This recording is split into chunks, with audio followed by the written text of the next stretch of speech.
Hi all, this is the fall newsletter. Here we go. From the moment we're born into this life, it's as if we're strapped into a multi-dimensional roller coaster ride, smacked on the behind, and enter screaming. Since then, we've experienced highs and lows, gains and losses, pleasure and pain, and so it goes in the divine play of Leela, also known as the Earth Game. I found the best way to preserve my sanity is by viewing 3D from the timeless witnessing perspective of the soul and beyond, rather than reacting to all the madness from a primary identity of the ego personality. In addition, the Taoist philosophy of going with the flow, also known as Wu Wei, allows me to maintain equanimity and peace of mind while dealing with all the innumerable forms of mental illness presented on a daily basis, as it provides an internally serene view which naturally allows for a very long-range perspective on the whole Earth Game to permeate my relationship with life as the ultimate guru. Here's one of my favorite Taoist parables on this theme. A Chinese farmer gets a horse, which soon runs away. A neighbor says, "That's bad news." The farmer replies, "Good news, bad news, who can say?" The horse comes back and brings another horse with him. Good news, you might say. The farmer gives the second horse to his son, who rides it, then is thrown and badly breaks his leg. "So sorry for your bad news," says the concerned neighbor. "Good news, bad news, who can say?" the farmer replies. In a week or so, the emperor's men come and take away every able-bodied young man to fight in a war, but the farmer's son is spared. So if you're ready to adjust your view to this higher perspective, see how you do with the following examples. Firstly, let's look back to when China invaded Tibet on October 7, 1950. Was this good news or bad news for Tibetans and the world at large? Well, certainly bad news for Tibetans in the short run, but if we can look at it from a very long-range perspective, perhaps good news for the world in terms of spreading the light of consciousness. Next, what about the Holocaust? You might say, "Oh no, you're not." But yes, indeed, I am going to go there, and I am Jewish on my parents' side. This was one of the most horrible occurrences in human history, unimaginable before it happened, and so obviously and incontrovertibly the baddest news ever, right? Well, not so fast. In my last incarnation based on linear time, I remember viscerally being in a concentration camp and dying there. Furthermore, as one of the more than 6 million who died in the camps, I can assure you that there were incredibly long lines on the other side waiting to incarnate to be part of this mass event, knowing fully what the probabilities were. You may ask why we volunteer to experience these lives with the most immense suffering. Well, as is always the case when our souls choose excruciatingly challenging incarnations, it's because these types of lives open our hearts like nothing lesser could, as well as burning the most karma ever. There are no victims on the soul level. Out of this worst ever bad news, the state of Israel was born. In addition, the Holocaust indelibly engraved into our memories to never forget what evil humanity is capable of, as Hitler and his minions raised the bar on this like nothing lesser ever could, which leads us to the present day.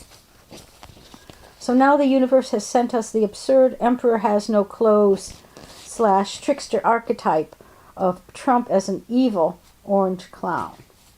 And because of the Holocaust, we have a relatively recent historical memory of what fascism, autocracy, and racism look like and what they can do, which means that more of the mass consciousness is able to be on the alert to recognize the MAGA movement for what it really is.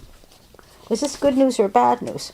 Well, from the higher perspective, nothing less than this ongoing dark farce could have awakened enough of the 244 million eligible U.S. voters, especially the 82 million who usually abstain, to take a stand and tip the scales towards the light, as has recently been done in many other countries dealing with similar wannabe dictators.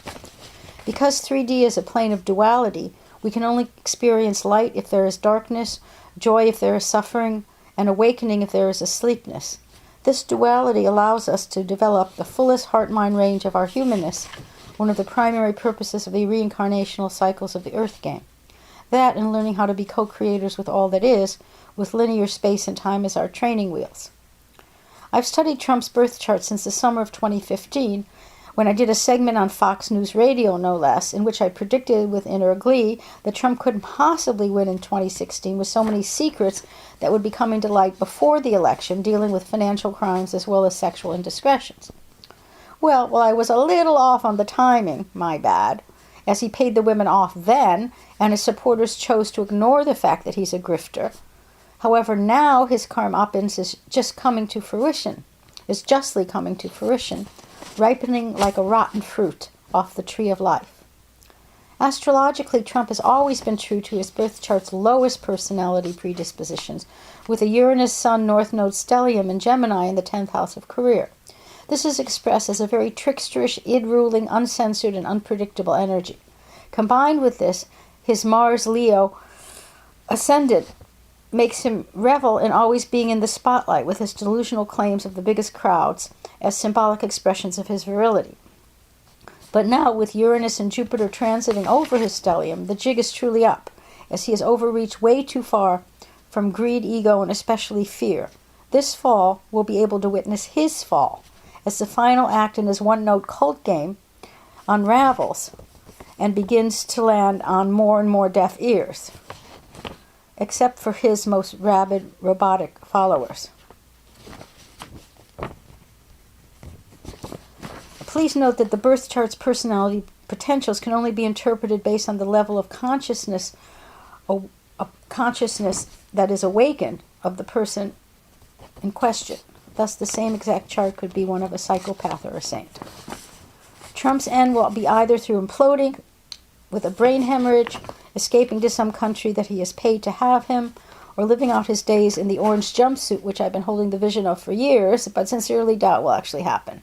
Although I'm sure that he has been holding this very same vision, which is actually the hidden motivation behind most of his actions at this point.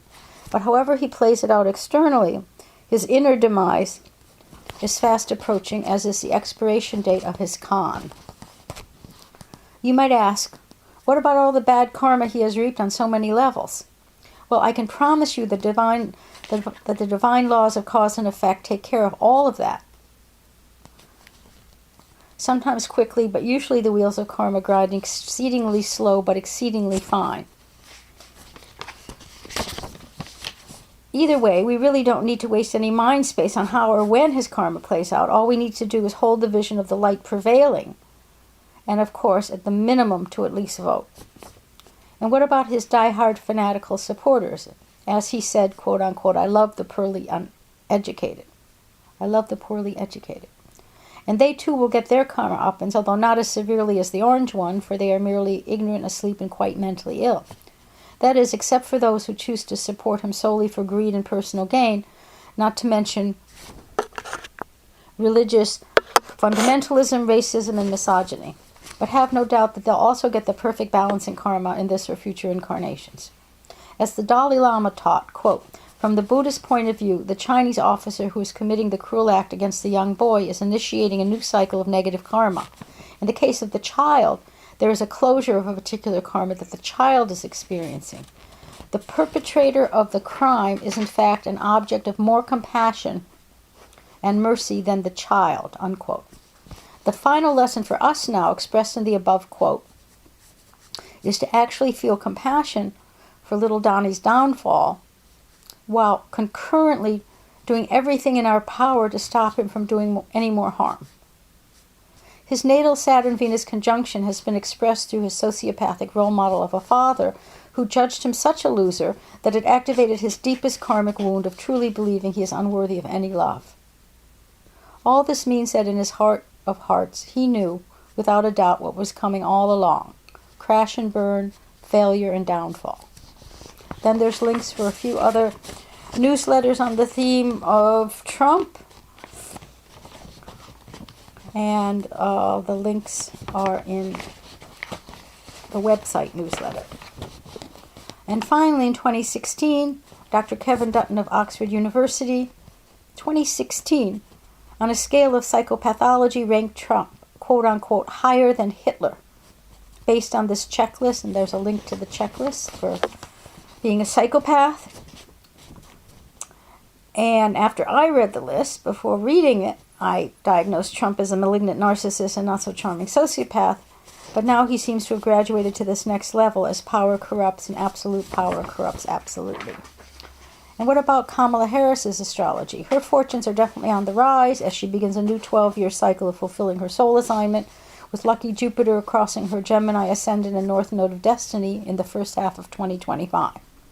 In addition, with karmic teacher Saturn in her birth chart sitting on the USA's moon and humanitarian Aquarius, indications are that while there will be a great deal of kicking and screaming by the MAGA masses in the short run, in the long run there will be a lot of healing and growth towards the light overall, with growing pains as always included in the package.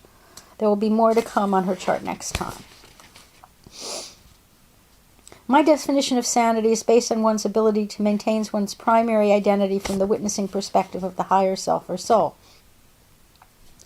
This means being able to see objectively beyond duality and judgment to the bigger picture of unity consciousness, in which we're all one being with billions of faces, each playing out our karma through cycles of incarnations in the earth plane. This infinite process of soul evolution in the Vedic tradition is called Leela, divine play, or what I like to call cosmic hide and seek. For more on this, please read about Leela, as well as there's a link to my article entitled, "If This Were Your Last Incarnation, What Would You Do?" In the writing section, I encourage you to read it.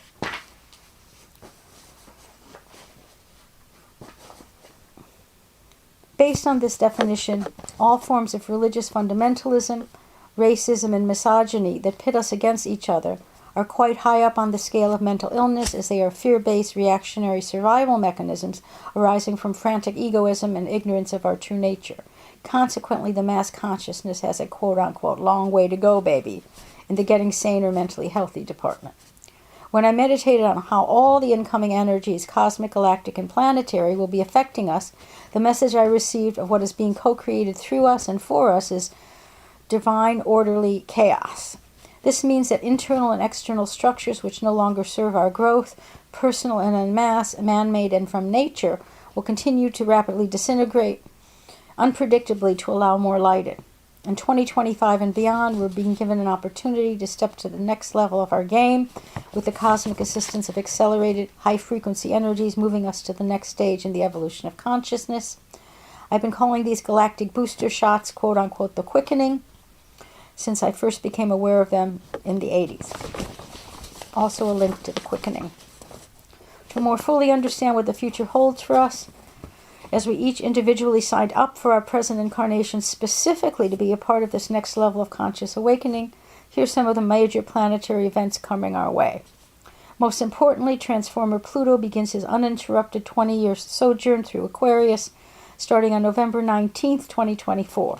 This means that the period of time between now and at least the first half of 2025 will be an especially wild ride, as obsolete paradigms, beliefs, and structures, and those attached and identified with them, will not fall away without a fight for their continued existence.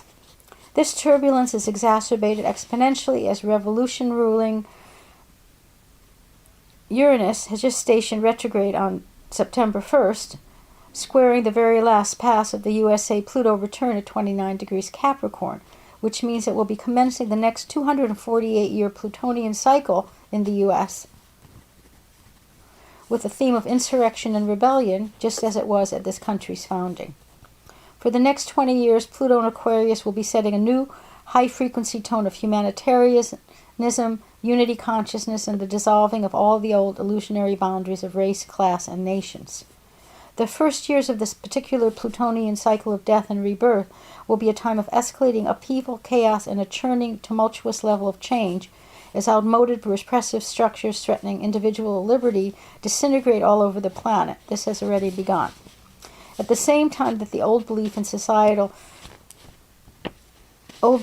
societal structures are falling away, there will arise a fear-based resistance coming from pockets of the asleep masses, expressed through ideologies such as an overzealous nationalism and a fascism disguised populism. This has also already begun. Here's one of my all-time favorite quotes on Wu Wei by Alan Watts to guide us through what is coming up. When a cat falls out of a tree, it lets go of itself, becomes completely relaxed, and lands lightly on the ground. If the cat made up its mind that it didn't want to fall, it would become tense and rigid and would just be a bag of broken bones upon landing. In the same way, it is the philosophy of the Tao that we are all falling out of a tree at every moment of our lives. As a matter of fact, at the moment we are born, we were kicked off a precipice, and we are falling, and there is nothing we can do to stop it. So instead of living in a state of constant tension and clinging to all sorts of things that are actually falling with us, because the whole world is impermanent, be like a cat. Don't resist it. Adding to this theme of immense change, and I'm listing that all of the outer planets, Saturn, Neptune, and Uranus, will all be changing signs, bringing in major change over the next 2 years. And I'll cover all of these major transits in more detail as events unfold over the next few years, but what I will say based on the above overview is that if we think that climate change is the worst ever bad news of this age, perhaps the good news down the road is that it forces us to find innovative solutions to save the Earth's habitability for humans like nothing lesser ever could. This one, of course, requires a very long-range perspective. And, of course, as Mario Andretti certainly can attest to, quote, if everything seems under control, you're probably not moving fast enough, unquote. My psychic read on how best to not just survive but thrive during these times of increasing chaos in the Earth game is to cultivate being in what I call the witnessing protection program. The foundation level attitude adjustment that is required to move into this witnessing mode is to accept the reality that everyone on the planet is mentally ill. It's just a question of degree. In other words, as Mark Twain said, when we remember that we are all mad, the mysteries disappear and lifespans explained. Would you like to know where you stand on a spiritually based mental health continuum? For a baseline read, check out these spiritual truths and contemplate how self-evident they are to you. 1. All beings are part of one greater divine being. 2. The universe is made up of energy and all energy is conscious. 3. The gold standard of energy is love in all its forms. 4. Everyone is doing the best they're capable of and no one on the personality level chooses to be mentally ill. 5. We're powerless over other people's karma playing out. Therefore, all we can do is take care of our side of the karmic street and set a tone of equanimity in the flow.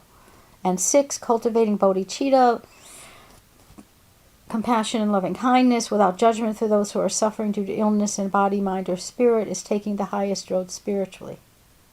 In closing, the more deeply we reside in the Witnessing Protection Program, the more we'll experience our consciousness expand exponentially as we continuously evolve and move higher on the spiritual mental health continuum.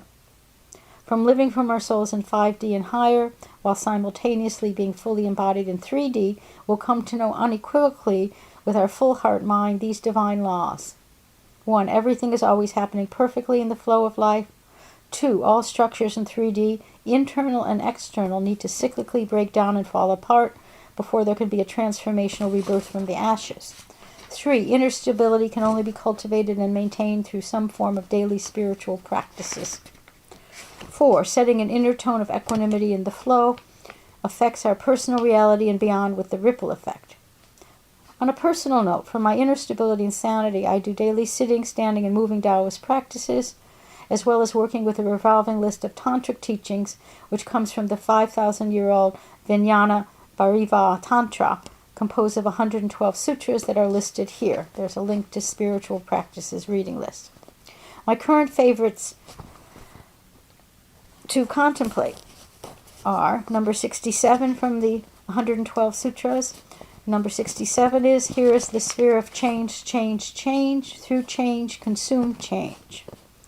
Number 69, since in truth bondage and freedom are relative, these words are only for those terrified with the universe. This universe is a reflection of minds. As you see many suns in water from one sun, so see bondage and liberation. And number 58, this so-called universe appears as a juggling, a picture show. To be happy, look upon it so. And finally, if one is able to watch the Earth game with at least some small measure of cosmic humor in the mix, it can only help make one's life that much more alive, juicy, and entertaining. For my daily doses of laughter, especially in this election season, I like to read or listen to the Borowitz Report, Jon Stewart on The Daily Show, John Oliver, and Stephen Colbert's monologues. All reliable for some belly laughs, which are very good for the immune system and sanity. With divine orderly chaos running rampant as the new normal, I'm reminded of a quote by Ram Dass. Wise beings can be peaceful in the midst of chaos, experiencing delight in the changing play of forms, wishing us some peace and delight as part of this new normal. Then we can more easily dissolve any illusionary boundaries between madness and sanity, and appreciate wherever we are on the continuum of being. Signing off, Joan. Hope you enjoy.